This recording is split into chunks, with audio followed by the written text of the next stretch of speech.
Watch the game change, yeah.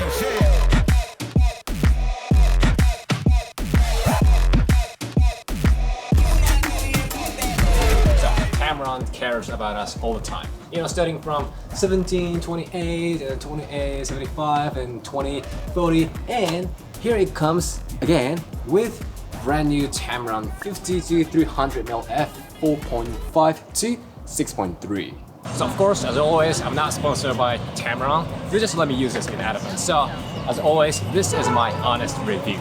Tamron has 70-300mm and there is like a 70-100mm and 140 in Sony. But the telephoto zoom lens, which starts from 50mm and this size and weight.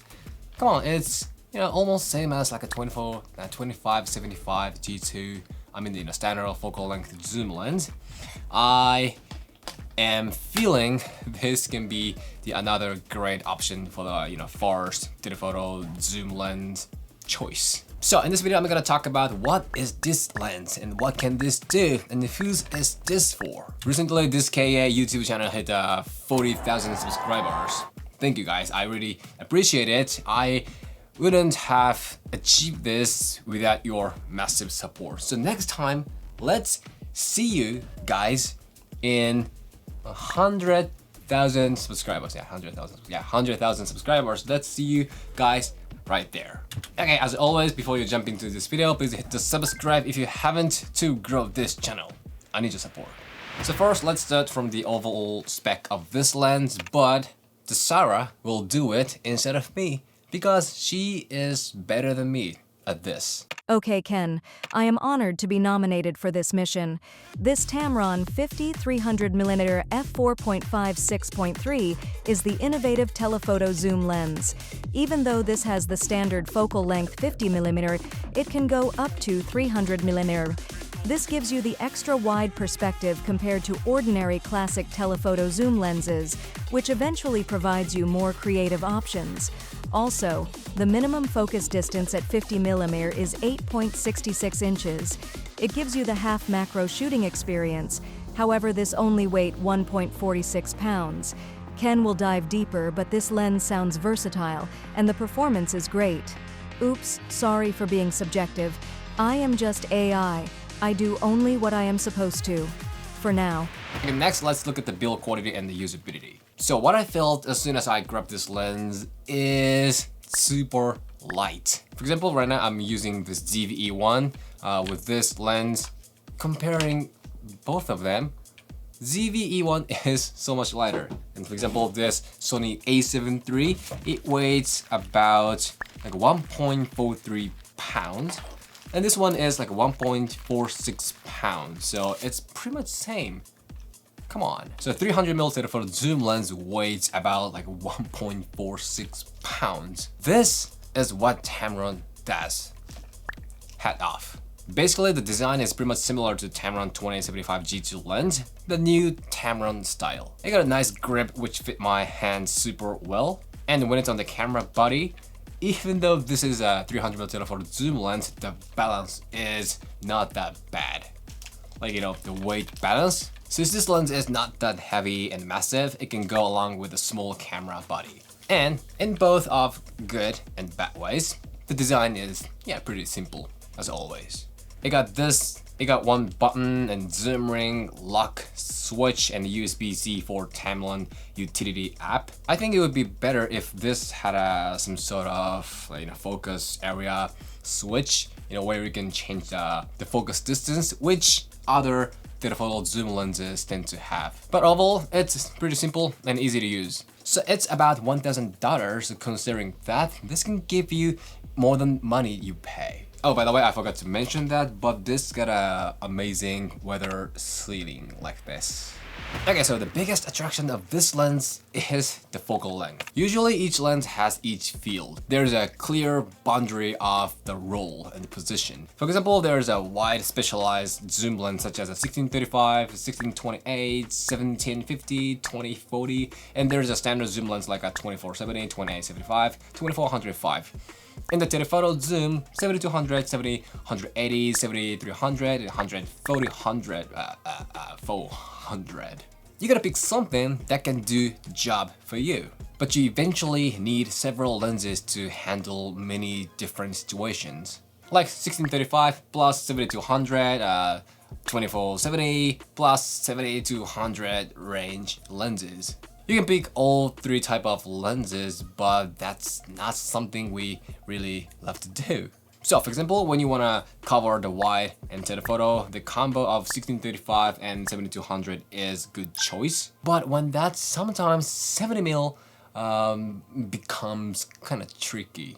I feel like a 70mm is not wide enough for using it as a standard, focal length. I could switch to like 1635 plus, using APS-C crop mode, but I don't want to change the lens at that moment because, I don't want to miss the moment. So this lens got 50mm, which can give you the natural and standard look. And when you pair this lens with something like a 1635, the gap between those two will be less, meaning you can have more versatility. You can cover more focal length. Plus, this goes up to 300mm. This is what I really love about the telephoto. You can separate the subject from the whole world and create a unique shot. 300mm is a totally different world. Everything is compressed, and the narrow perspective makes the message and the vibe you want to deliver way stronger. Absolutely, it's the must-have focal length if you want to be, creative. Okay, next, let's see the image quality. So, since the 2875 G2 lens, something has changed. Tamron got a crispy vibe. Look at this. Especially, I love this clean highlight look.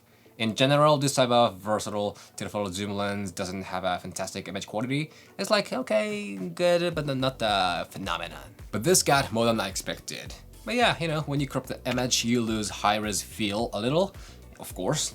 But the overall image is sharp and clean. About the color, I don't think this has, some kind of bad uniqueness. I shot those on S-Log, so it's not that important. But as always, this got a little of warm tone shifted vibe. But I have been receiving this vibe from Tamron for many years, so yeah, no problem. I mean, it's more like a Tamron strength and personality, which I like most of times. So this depends on your preference, but I think this is pretty natural and it will allow you to, have the color you want. More than the sharpness and the color, the optic performances like a ghost, flare, fringe are important. So what I was surprised most is there is almost no purple fringe.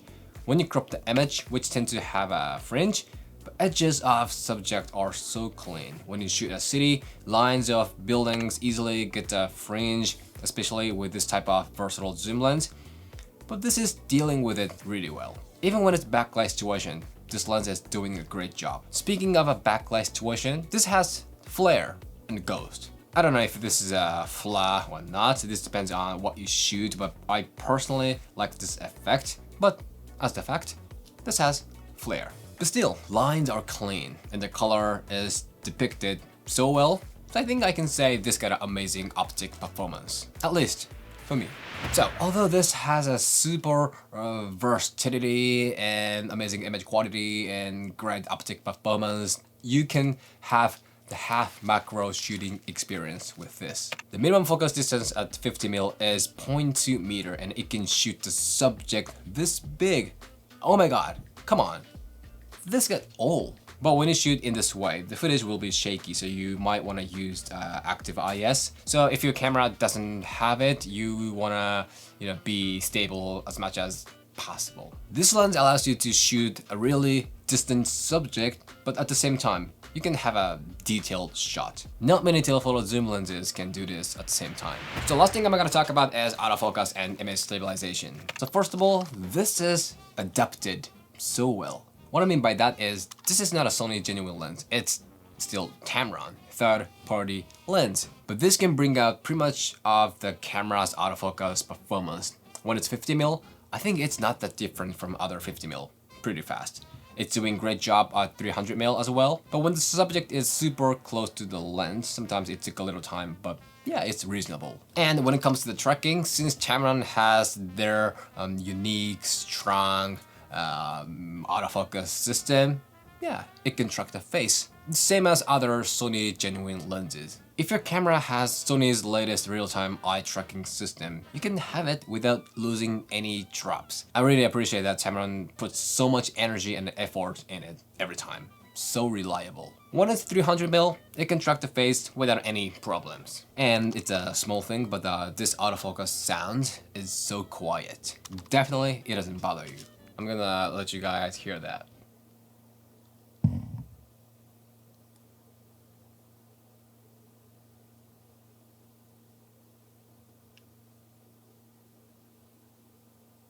Can you even hear that? I don't know.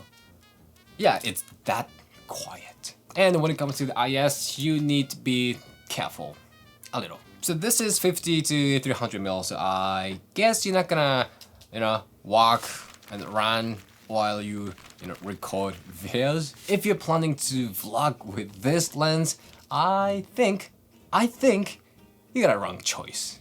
So I'm not doing that test this time. Mainly, you're gonna want the stabilization when you use 300mm, right? So this time I use Sony A7 III and ZV-E1, A7 III without active IS and ZV-E1 with active IS. So clearly and instantly we can see the difference. We can know the camera's IS is important and this lens can give us it pretty much directly. ZV-E1 with active IS is more stable. It gets obvious when you move the camera. Probably there's a difference between this Tamron lens and Sony genuine lens, but so far at this point, I can see this lens is so compatible with Sony cameras. We know Sony cameras autofocus works best when it's on Sony genuine lenses, but it seems like Tamron is working on it so hard. And you will see that when you try this lens for real. Okay, this is it. How was it? I really love this lens. Yes, the image quality is not the best compared to like a Sony 7200G Master for sure. So if you are the telephoto type of person, I want to recommend the Sony 7200 GM to you because that's what you use most, so it gotta be perfect. But this lens has the crazy versatility which GM doesn't have. So if you travel a lot and want, as many focal length as possible, this is a great option. You know what? Even if I compare this lens with a ZV-E1, the weight balance is not that bad actually. Yeah, it looks kind of long, but the weight balance is not that bad because this lens is not, that massive and heavy.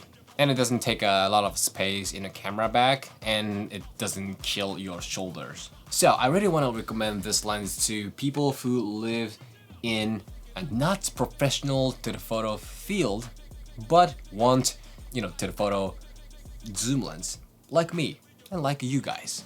The overall balance, including the crazy versatility and image quality and amazing optic performance, is something that can go along with many different people. When you travel, just pack 17-28 and this 50 300mm and you are all good. Do not open your mind too much, but do not close your mind too much. Having both perspectives equally is the key. Not enough with 7200. Widen your sight 50. Narrow your insight 300. Okay, this is it. If you have any question, just shoot me anytime, anywhere. And if you like this video, show me a thumb and hit the subscribe. And I will see you in the next video. The next one is なんだろう J なんだろう次の動画は何でしょうか多分 maybe probably I will do something like come on Lumix S9 versus Sony ZV-E1. That'd be so exciting. Come on. Wow, they look similar except the grip. Come on, yeah, I will do this next time. And also, there is interesting lens, 2070 f4 lens, which was released recently. I don't know. But yeah, this is interesting to me. So yeah, a lot of contents are waiting. じゃあまた。